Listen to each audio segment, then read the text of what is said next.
Kalau Anda tidak setuju, pakai data. Jangan kebencian kepada suatu kaum menyebabkan Anda tidak adil. Ini fakta sejarah. Assalamualaikum warahmatullahi wabarakatuh. Bismillah, walhamdulillah, wassalatu wassalam ala rasulillah Sayyidina Muhammad ibn Abdullah wa ala alihi wa sahbihi wa mawala, la hawla wa la quwata illa billah. Pada kali ini kita melihat bagaimana fakta sejarah hubungan antara Jamiatul Khair, sebuah organisasi lembaga pendidikan modern pertama di Indonesia yang dibangun oleh keturunan para Sada Ba'alawi, keturunan Arab, yang dimana di dalamnya mereka di situ ada tokoh-tokoh nasional, Kiai Haji Ahmad Dahlan, Kos Cokro Aminoto. Bagaimana keturunan Arab dengan tokoh-tokoh nasional saling bahu-membahu untuk saling bekerja sama. Kalau kita lihat sejarah lahirnya Jamiatul Khair, itu terlihat bagaimana rasa keprihatinan para habaib yang ada di Batavia tentang kondisi anak-anak umat Islam yang tidak mendapatkan hak pendidikan yang wajar dari pemerintah kolonial Belanda. Nah, untuk mengikis sekat tersebut, maka keturunan Arab mendirikan lembaga Islam yang berbasis pendidikan, yaitu Jamiatul Khair. Nah, yang didirikan oleh para tokoh habaib, yaitu wabil khusus Said Abu Bakar bin Syahab, Said Ali bin Ahmad bin Syahab, dan lain sebagainya. Nah, Jamiatul Khair memiliki sistem pendidikan kurikulum modern yang mengatur skema pendidikan, waktu, target dalam pendidikan, dan memiliki sistem kelas pendidikan berbasis modern. Nah, Jamiatul Khair sendiri selain sebagai pelopor pembaruan dalam pendidikan Islam di Indonesia, juga mempunyai semangat nasionalisme dalam melawan Belanda. Nah, Jamiatul Khair membangun diplomasi dengan negara-negara Timur Tengah. Jamiatul Khair mengirim surat kepada Sultan Turki, dan Jamiatul Khair banyak membangun kerjasama dengan pemuka-pemuka Islam Timur Tengah yang sebagian besar mereka mempunyai surat kabar penerbit dan lain sebagainya. Dan itu digunakan oleh Jamiatul Khair untuk mensuarakan melawan Belanda. Bahkan salah satu surat kabar di Konstantinopel yang bernama Al-Ma'lumat, yang terbit di Konstantinopel, Turki, telah menyediakan rubrik tulisan yang berisi dari Jamiatul Khair tentang pemberitaan anti pemerintah kolonial Belanda, ya ikhwan. Nah, kalau kita lihat bagaimana tokoh-tokoh Jamiatul Khair itu memiliki kerjasama yang baik. Bahkan tokoh-tokoh yang tadi kita sebutkan, Kos Cokro Aminoto, pendiri Sarekat Islam pada tahun 1911, itu bekas anggota Jamiatul Khair. Bahkan Kiai Haji Ahmad Dahlan pun termasuk anggota Jamiatul Khair. Bahkan pengaruh Jamiatul Khair terhadap Kiai Haji Ahmad Dahlan ini memang terlihat dari pemikirannya tentang pendidikan Islam.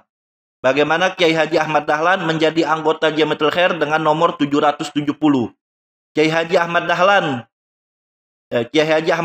pendiri Muhammadiyah, yang dimana Muhammadiyah didirikan pada tahun 1912, tertarik pada ide-ide pembaruan yang timbul di Jamiatul Khair ini, dan yang digambarkan sebagai penggerak dunia Islam baru yang pertama kali di Indonesia. Jadi Kiai Haji Ahmad Dahlan ini belajar organisasi atau tertarik dengan pembaruan-pembaruan setelah dia bergabung dengan Jamiatul Khair.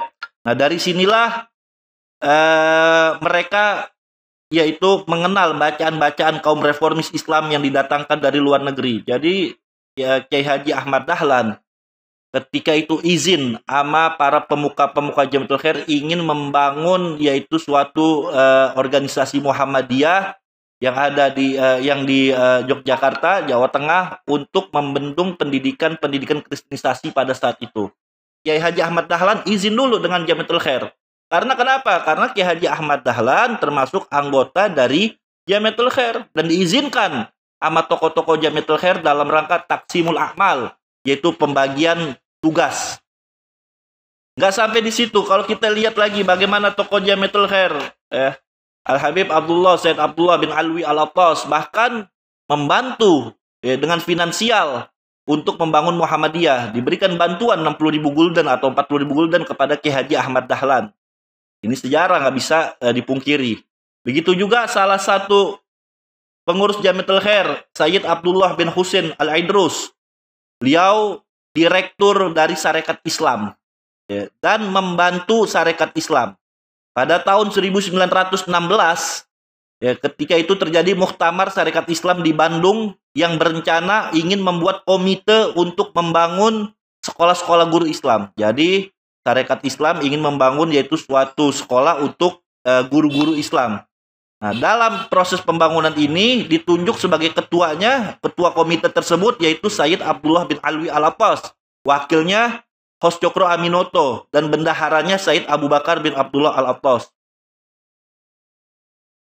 Bahkan kita lihat lagi banyak tokoh-tokoh habaib menjadi pengurus Sarekat Islam seperti Sayyid Usman Assegaf dan Sayyid Abdurrahman Asyatiri sebagai pimpinan Sarekat Islam di Tangerang.